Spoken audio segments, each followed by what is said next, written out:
Sekarang kita punya soal nomor 4. Kita memiliki kubus ABCDEFGH dengan panjang rusuk 12.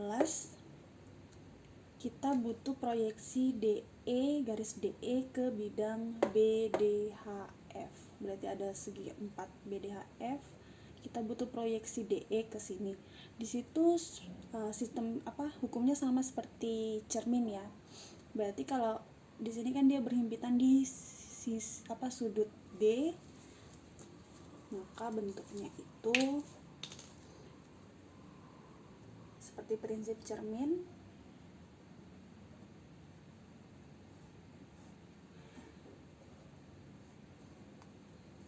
Dari sini ke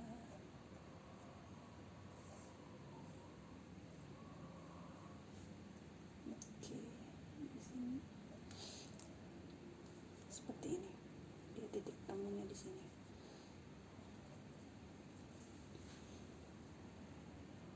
Kita misalkan di sini titik O. Titik O berarti dia adalah titik pusat dari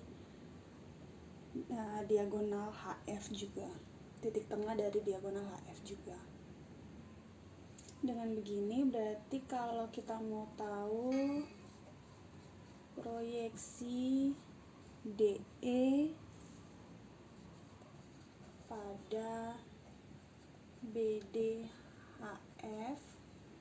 itu sama dengan DO, panjang DO. Pertama kita harus cari panjang HF dulu, atau HO berarti 1/2 dari HF. HF berarti seperti biasa, dimana kalau HF diagonal dari segi 4 sama sisi atau kubus persegi 4, berarti karena sisinya sama 12, lalu ini 12, berarti ini otomatis 12/2.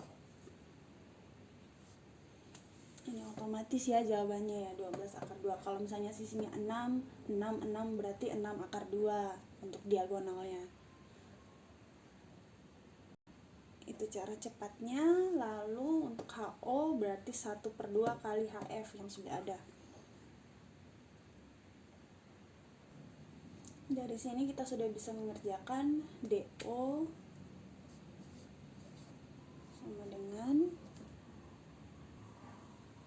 sama dengan ini DH pangkat 2 min HO pangkat 2 diakarkan. Oke, kita lanjut ke nomor 5.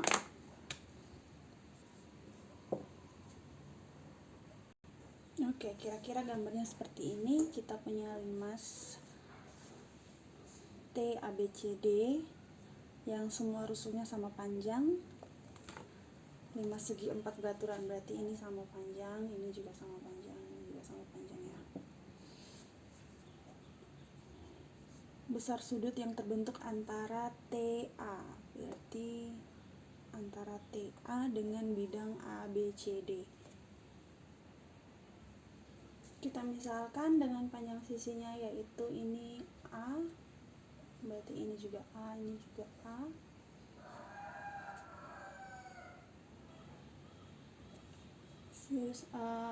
Sudut yang terbentuk dari TA ke bidang ABCD seperti ini. Ada titik tengahnya.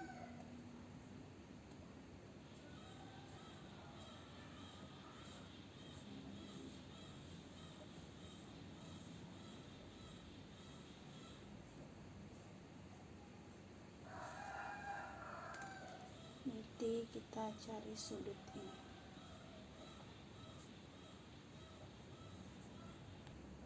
Kita bisa umpamakan di sini dengan O. TO itu tingginya. Kita coba cari AO-nya itu berapa ya? AO berarti 1/2. Ingat diagonal persegi 4, kalau yang sisinya sama AA berarti A akar 2. Berarti AO nya 1/2 A akar 2. Kita juga perlu mengingat perbandingan trigonometri. Ada yang namanya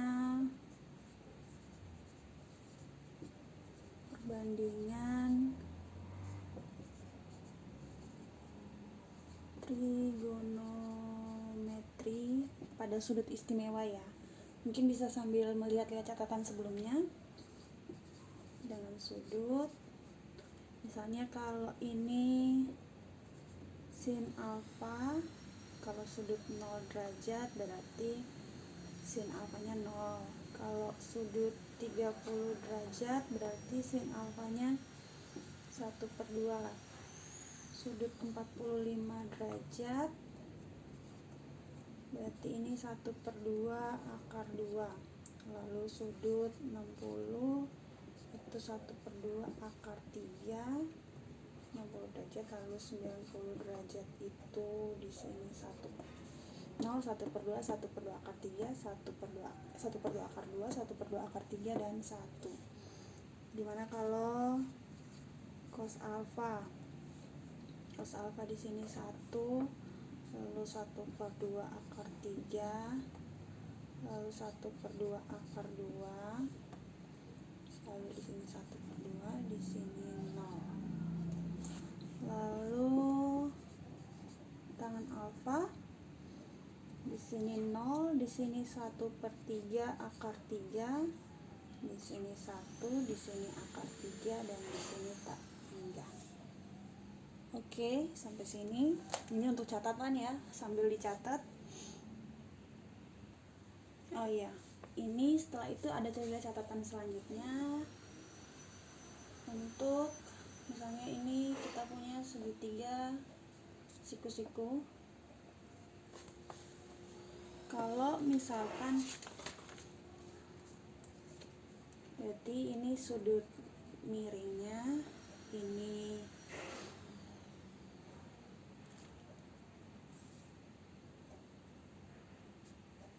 sudut hadapnya, ini sudut samping. Oh, maksudnya ini sisi miringnya, ini sisi hadapnya, dan ini sisi sampingnya dari segitiga siku-siku ya.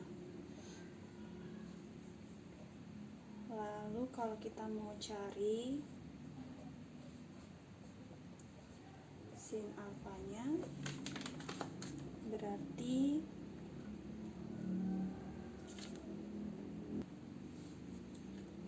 SA per sudut sampingnya per sisi sampingnya per sisi miringnya.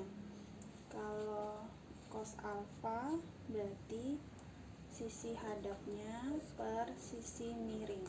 Sisi hadapnya per sisi miring.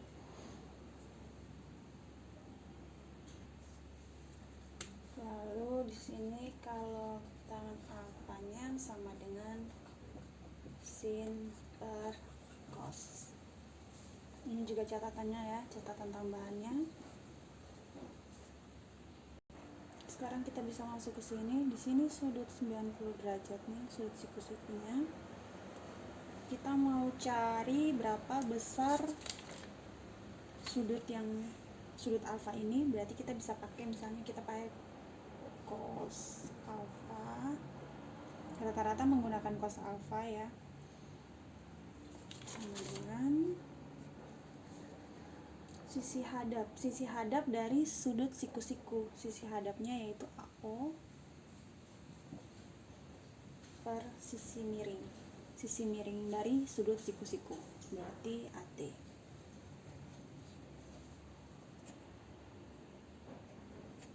Nanti AO per AT dapat hasilnya berapa, itu baru kita bisa melihat ke sudut istimewa. Entah dia hasil 1/2 berarti sudutnya 60 derajat. Kalau dia hasilnya 1/2 akar 2 berarti sudutnya 45 derajat. Kalau dia hasilnya 0 berarti sudutnya 90 derajat. Itu untuk nomor 5 ya. Ini selanjutnya untuk nomor 6, 5 segi 4 beraturan TABCD dengan panjang AB 4 cm dan TA itu 8, tinggi 5. Kita mau tahu tinggi 5, berarti dari titik tengahnya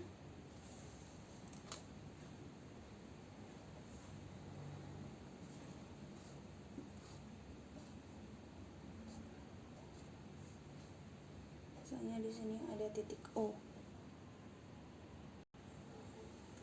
Dari sini kita misalkan, berarti di sini kita punya diagonalnya atau AC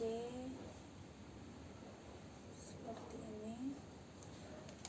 Kalau di sini AB-nya 4, berarti BC-nya juga 4 karena dia beraturan, berarti segi 4 beraturan. 4, berarti dari sini kita sudah tahu AC itu kalau sama berarti 4 akar 2. Lalu kita cari ini AO nya berarti 1/2 AC. Sekarang kita sudah bisa cari TO nya, berarti TA pangkat 2 dikurangi AO pangkat 2. Oke, ini untuk nomor 6.